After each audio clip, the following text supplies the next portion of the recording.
Alright, so puppies. You know, them little dudes, little guys. There's multiple of them. There's different kinds of them. You got fluffy boys, golden boys, and guard boys. Sometimes they do funny things. You know, they do this kind of stuff. Yeah, and then they do that kind of stuff. You know, it's just kind of funny. And then they get older and they become dogs. Dogs are cool. They do really funny things, like sit on top of roofs. Gray! What the f*** are you doing? How did you get up there? And they also sit on other things too. But they also just kind of like do whack things. Like, what is this guy doing? I don't understand. I don't get it. But you know, it's kind of funny. Kind of funny. You kind of like them. Kind of like them for that.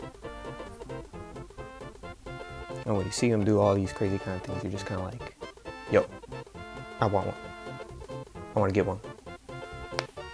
Pretty cool, you know? But then, that's where it becomes a problem. Because then you're like, where am I going to get one? There's a bunch of pet stores.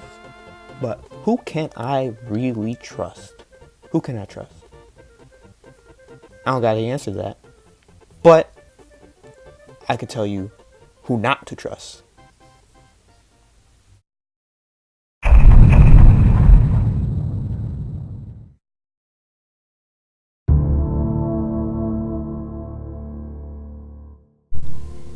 On a serious note, who you shouldn't trust are puppy mills.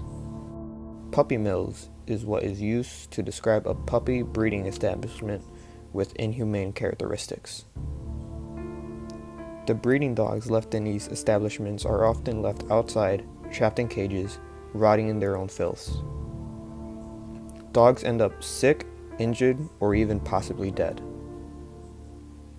You're probably thinking, how could people be doing this? Sadly, it's all for what makes the world go round. But we shouldn't let innocent animals be put through this torture just so some could make profit off of it. There is laws to puppy mills, but these laws need to be updated or changed to prevent this cruelty on these animals.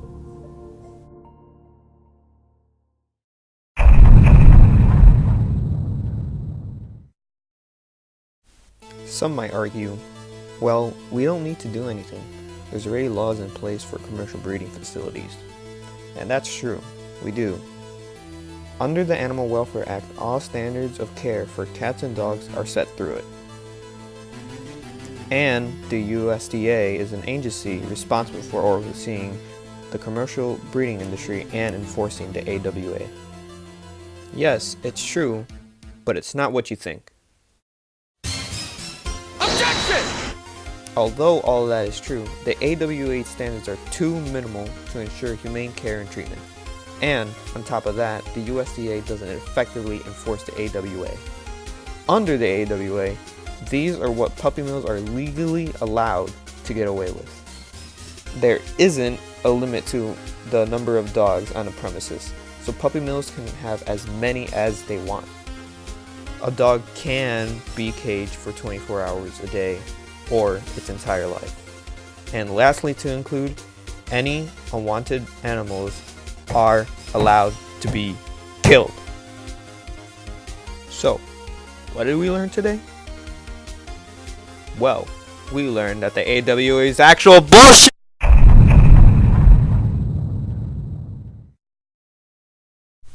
So, now we understand the basic problems circulating around puppy mills. There are indeed laws to regulate puppy mills, but none of them are effective to guarantee the safety of the innocent animals used for breeding. If these laws were improved on and changed to be more beneficial, we wouldn't have to worry about all the sick puppies ending up in stores and all the ones left for dead in the mills.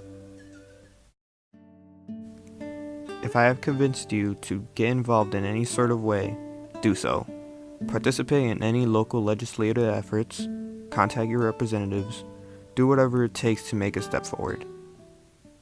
Except something illegal. Don't do that. If enough effort is put in, Step by step, we will get closer to saving more of these dogs from their cruel environments.